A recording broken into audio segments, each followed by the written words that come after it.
Hello everyone, John here with a look at Metal Gear Survive, and today I am joined by Tom Morgan. Hey there. To discuss the game. And this is an interesting one because I am quite a fan of Metal Gear, and it is typically quite an event, I would say. Yeah, do you remember Metal Gear Solid 5 coming out? It was all over every mainstream website. Yeah, and that's kind of been the story all along. Each release in the series has sort of come, there's this anticipation built up around it, a lot of excitement. Metal Gear Survive, though, is kind of not that at all, and I mean, the closest analog I could think of is maybe like when Metal Gear Acid released in the PSP, but I like Metal Gear Acid. Metal Gear Survive, well, we'll get into the reasons why this perhaps is not the direction the franchise should have gone, but the first thing I want to discuss really is the technology behind the game. So to kick us off then, I think I want to hear about your impressions first, Tom, because unlike myself, you played both the beta and an earlier version of the game at an event. So what did you find back then? Right, so I went to a Konami event where actually they bypassed the whole first hour and a half of cutscenes and tutorials. They didn't really so much justify as saying, we want you to see the gameplay first. Now, obviously, since then, I saw that on Pro, but since then we had the beta, which was open to all four console formats. And to be honest, I think that eclipses the results I found in the first case. Generally, it was very strange to find the resolution divide between all those platforms. You know, the 2134 by 1440 on PS4 Pro, 720p on a base Xbox One, and a full 1440p on an Xbox One X. And of course, let's not forget that it was 1600 by 1080 on the base PS4 versus the native 1080p that we saw in MGS5. But definitely the strangest thing about all that was that the PS4 Pro version actually turned out to run the best of the four, despite what I saw in the kind of Konami event build. So I was really curious to find what had happened in the final one, which you've just played. That's right. So I went back to your original article to see how it stacks up, and it's very similar, but there are some changes. To begin with, the lowest end version is the Xbox One version, which is still just 1280 by 720, which, that's quite a step down from Metal Gear Solid 5 itself, which was at 900p, more in line with the original Ground Zeroes release. And this also applies to the HUD, which is rendered at a lower resolution as well, so the game just looks really blurry on Xbox One. Then over on the base PS4, it's still 1600 by 1080, so, they dropped the horizontal resolution a little bit. It looks fine. It's not bad.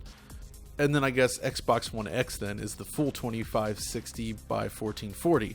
But what has changed, or at least maybe we didn't notice before because of the preview state of the game, is the way the PS4 Pro works. I think we both looked at shots for this, and essentially it seems that the Pro version, when set to 4K, is using some kind of reconstruction technique, basically, where when you take a still shot after a camera cut, you can see that only half of the horizontal resolution is in there. It's something like 1088 by 1440 or something, and then it essentially doubles up and you get the full image. So there's a little bit of instability and shimmering there, and it's very strange. What do you think of that? When you first showed me those shots, it looked a lot like, it's not checkerboarding or anything necessarily like that, but there's a lot of dithering on, given it's a still shot, on beards and all these fine details, and that's completely wiped clean on the true 2560 by 1440 on Xbox One X. Exactly. Yeah, so it was like, I did notice a lot of shimmer in the earlier builds, the beta builds, but I put that down to it being a slightly cut down horizontal res. But definitely looking at it closer now with the final build, there is something strange going on with maybe reconstruction from a lower res. Who knows? But definitely there's a lot of harsh stair stepping, and yeah, and of course, since this is some sort of reconstruction, you can see that if you go a few frames further from that initial cut, the pixel detail is restored. So it looks pretty good in motion, but you do lose a little bit of temporal resolution in motion. So basically, I guess the resolution situation is kind of as you'd expect, with Xbox One X at the top, regular Xbox One at the bottom, and then the Pro and the base PS4 in the middle. But that's, resolution is an interesting thing here, but it's the rest of what they're doing with Fox Engine next that I want to talk about, because One of the strengths of the engine, I feel, has been its lighting. In Metal Gear Solid 5, they focused a lot on bright, high-intensity lighting from the sun and long shadows and a lot of dramatic scenes, but because Metal Gear Survive is set in sort of like an alternate dimension, it's a very dark kind of game, and they don't really get to use that sort of lighting very often. So most of the world is just this drab, brownish gray color, and what's worse is, as we'll discuss with the gameplay stuff, you spend a lot of time with the game even more dim than usual as a result of being hungry. So it just looks so drab compared to the original Metal Gear Solid 5, which is not a good look for the Fox engine here, I feel. The Fox engine had so many selling points at the time, obviously, which translates to this in its defense. You know, there was all the post-process stuff. You know, Kojima was so proud when he announced the Fox engine having, you know, a pipeline with, you know, depth of field and all this sort of stuff to simulate the way the eye works. That kind of translates here. But yeah, as you say, the lighting is muted, and more importantly, I think the art direction has taken a turn for the worse in general. Everything looks so sort of bland and sort of rigid. You know, it doesn't feel very much like a top-level production like Metal Gear Solid 5 was. But I want to ask you something. I only saw, obviously, the gameplay onwards when you've got the hub and you go off on missions to these beacons, and, you know, that's fairly ho-hum. You know, you just go there, do the mission, come back, whatever. But I was curious to know what the cutscenes actually looked like and if they, you know, had any sort of visual flair to them. So that's the thing, right? The first hour of this game is filled with cutscenes and sort of a general setup to the game. And the concept is so bizarre that it actually kind of had me hooked initially. The cutscene presentation is absolutely on par with the previous games. Or at least Metal Gear Solid 5. They do a lot of those long camera cuts with the camera sort of moving through the scene rather than just cutting between different angles. And there's some really dramatic stuff in the beginning that leads up to you being in this place. But I feel like through the dialogue, once you've arrived, they kind of find a way to close the need for continuing the narrative fairly early on. So you have this bombastic introduction that's then replaced with just running around this open world, fetching memory chips basically and fending off zombies. Yeah, it's a bit of a tonal shift, and as we were talking before we started recording this, you know, you end up just kind of setting up fences and prodding enemies with a spear. It's kind of such a jump from what you're expecting in this apocalyptic universe. Yeah, that's the thing for me, right? Like, I love the gameplay in Metal Gear Solid 5. I think it's extremely polished, and it just feels incredible to play. And they have those mechanics to work from here, and they can certainly be here. But the base core loop of the game is essentially going to point A, B, whatever, getting an object while fending off zombies, because they have turned this into a survival game. This is basically Ark Survival Evolved or Dust or any number of those games, but the way that Survive goes about it is especially annoying because they kind of stick you with this need for food and water that just hounds you all the time. You are constantly going hungry, and when this happens, they dim the screen and they blur the screen, and the game just winds up looking more drab than it should. So you're running around in this dim, drab world looking for food while essentially fighting brain-dead zombies. Well, I mean, that's what zombies are, with a large metal pole, which is solid. Sorry, I had to do that. It is, at least, you know, there are, as you say, the Metal Gear Solid 5 fundamentals in the control system. And, you know, we're all familiar with the engine, the technology. It does feel like we're in familiar ground, and it's comforting. So right away, there's not so much of a barrier to get into it. But what they've added to it on top of the original Metal Gear template are definitely a bunch of kind of systems and a sort of a hub expansion dynamic that it feels like it needs to be more fleshed out. Certainly when you see, you know, kind of like the layout of the land around that you've got to explore, it doesn't feel as, you know, as if there's much to it. But there is that dust mechanic they've thrown in as well, which, as I remember, is the part that really dropped performance on, well, pretty much all consoles, but the PS4 Pro one, which I saw in the single player, that's really where the engine started to tumble. Yes, I think this is where we need to get to the performance, right? Because yes, I looked at your videos and the performance in the beta was not great. And unfortunately, it's still not really where it should be in the final game. The issue here is basically what you saw in the beta. When you're running around the dust wall or in certain areas within the dust, the frame rate drops by about 5 FPS and just sort of hangs there. It's not choppy per se, but there's an inconsistency to it that's very specific to these areas. I did actually test several areas outside of this, and even some others within the dust wall, and honestly though, it's mostly stable outside of these areas, so I'd say like 90% of the game is pretty much a locked 60, but I kind of picked this footage just to show how bad it can get. And then if we jump over to the base PS4, we see kind of the same thing where it's, it drops around the dust wall like you see here, but it is actually a little smoother, which you can also kind of fix on the Pro if you drop that version to 1080p. But I really want to talk about the Xbox versions as well here.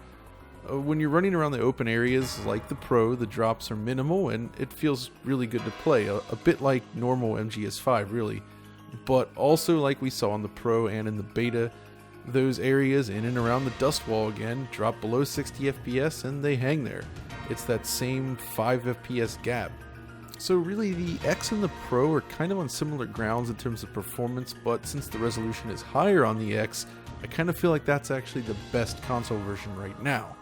I'd imagine both problems kind of come down to the way they implemented the fog effects, which are actually quite good, in conjunction with the alpha transparency that's used all around the dust wall. So when you combine the two, you end up pushing the GPU a little hard, which is why it runs better when you drop the res on Pro and you get this. What's odd though is that it can be quite variable in terms of how far from the dust wall you need to be. It always slows down around the dust, but sometimes it jumps right back up to a solid 60 FPS once you've passed a certain threshold. So there's really just something about the dust wall in particular that's kind of killing performance. But really, the drops we see on the X aren't bad, and it's really nothing compared to what we get on the base Xbox One. This is the version that really kind of just feels unfinished to me. It feels like we're going back to 2013, the Xbox One just launched, and this version isn't up to snuff. The main problem, of course, is I feel the performance, but it's the mix of things. So we already established it's 720p, which is pretty ridiculous for an Xbox One game in 2018, I feel, especially when the game prior to it that looks better ran at a higher resolution.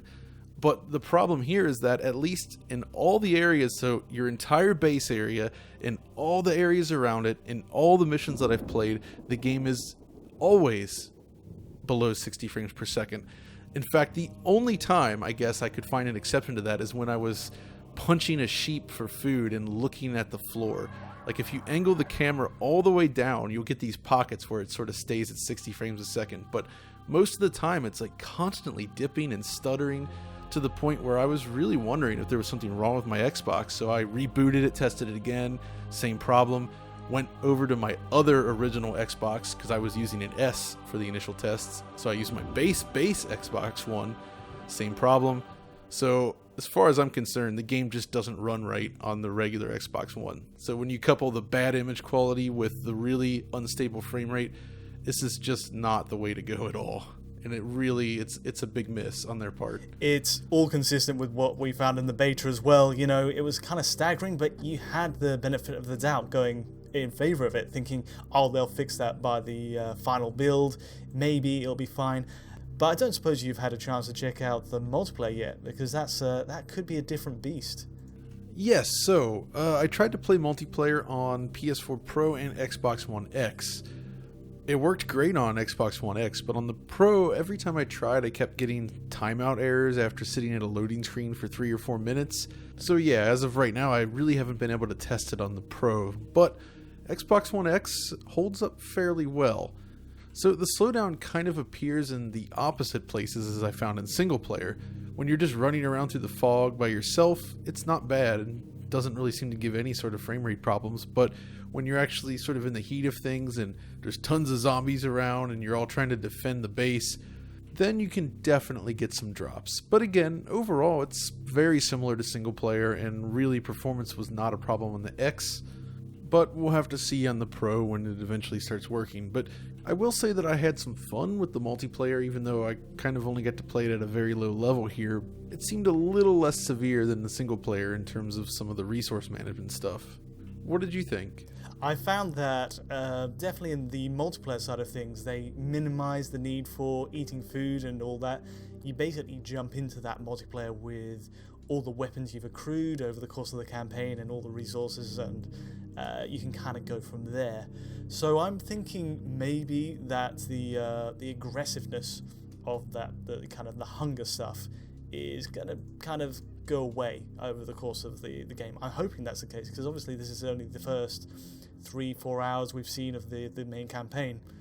Yeah, that's true. We'll have to see how it goes. I mean, part of my problem with this game is that it does kind of feel like it was designed by committee, so to speak. I mean, it's pretty much made up of all the various things that could be considered popular. I mean, survival mechanics, zombies, base building, open worlds, cooperative multiplayer, and of course there's some pretty nasty microtransactions in here as well. So, you add it all up, and the cynic in me feels rather uncertain about how the game's going to go. But either way, I'm going to at least continue to give it a chance just to see where it goes, because, the opening setup was pretty neat. So yes, I think that about wraps up this chat on the game. It's a little different than usual. I do feel like there was a lot to comment on in regards to what they've changed with Metal Gear here, but I guess the takeaway for me is just that they're still using the Fox engine, but it's not being exploited to the degree that you would expect. It's a step back from Metal Gear Solid 5 visually and in terms of performance on all of them, but that still means it's kind of above many other games launching on consoles today, since it is still ultimately 60 frames per second on 3 of the 4 consoles, and it looks nice other than the drab color palette. So, what the Fox engine is capable of achieving is still here, and that's awesome. Oh yeah, absolutely. I don't think we can take 60 FPS for granted these days, and open world design games usually fix at 30. I can't really, detract it on those grounds. I'm still quite happy that they've gone with this engine, even if the game design itself isn't really where I want it to be, at least for a Metal Gear game. Exactly. So I think that about wraps up this conversation for now. Thanks for joining me, Tom. No worries. And if you enjoyed this video, be sure to like and subscribe, and follow us over on Twitter. And until next time, this is John and Tom signing off.